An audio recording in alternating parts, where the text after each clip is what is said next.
एक दिन उसकी भाभी ने कोठरी खोली तो देखा वहां पर कटोरों की जगमग हो रही है। फिर उसने पड़ोसन से कहा, पता नहीं मेरी ननद इतने कटोरे कहाँ से लाई। तब पड़ोसन ने कहा, अपने आदमी से कहना। इस पर भाभी बोली, मेरा आदमी मेरी बात नहीं सुनेगा। फिर पड़ोसन ने कहा, दाल का चमचा भात में और भात का चमचा दाल में दे देना। उसने पड़ोसन की बात मान ली और वैसा ही किया। उसकी इस हरकत पर उसका पति बोला, पागल हो रही हो क्या? यह क्या कर रही हो? तब भाभी बोली, पागल मैं नहीं हो रही, पागल तो तुम्हारी बहन हो गई है।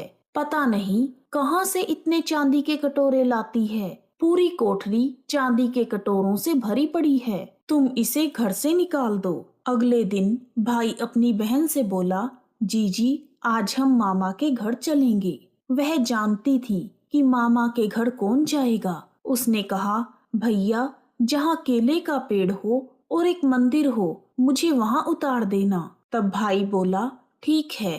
फिर वह दोनों जंगल की ओर चल दिए। रास्ते में जहाँ केले का पेड़ और मंदिर था उसने अपनी बहन को वहाँ उतार दिया।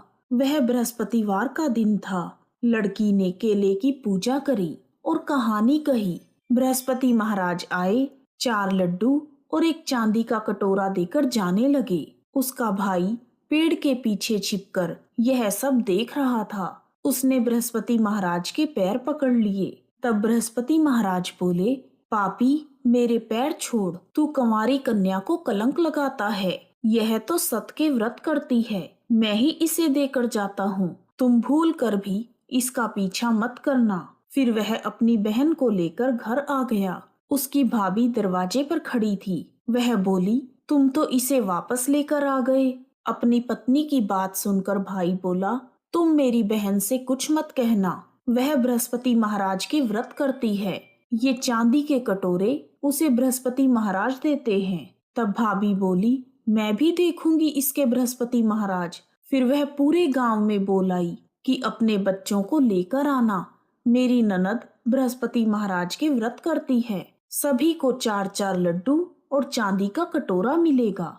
भाभी के बुलाने पर बृहस्पतिवार के दिन सभी गांव वाले अपने बच्चों को लेकर आ गए। अब बहन एक टांग पर खड़ी होकर बोली, हे बृहस्पति महाराज मेरी लाज रखना। उसने 3 बार बृहस्पति महाराज से प्रार्थना की। उसकी प्रार्थना को सुनकर बृहस्पति महाराज वहां पर आ गए। उन्होंने सभी को 4-4 लड्डू और एक चांदी का कटोरा दिया।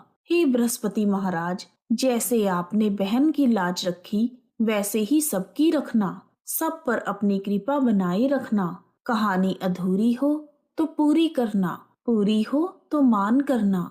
बोलो बृहस्पति महाराज की जय।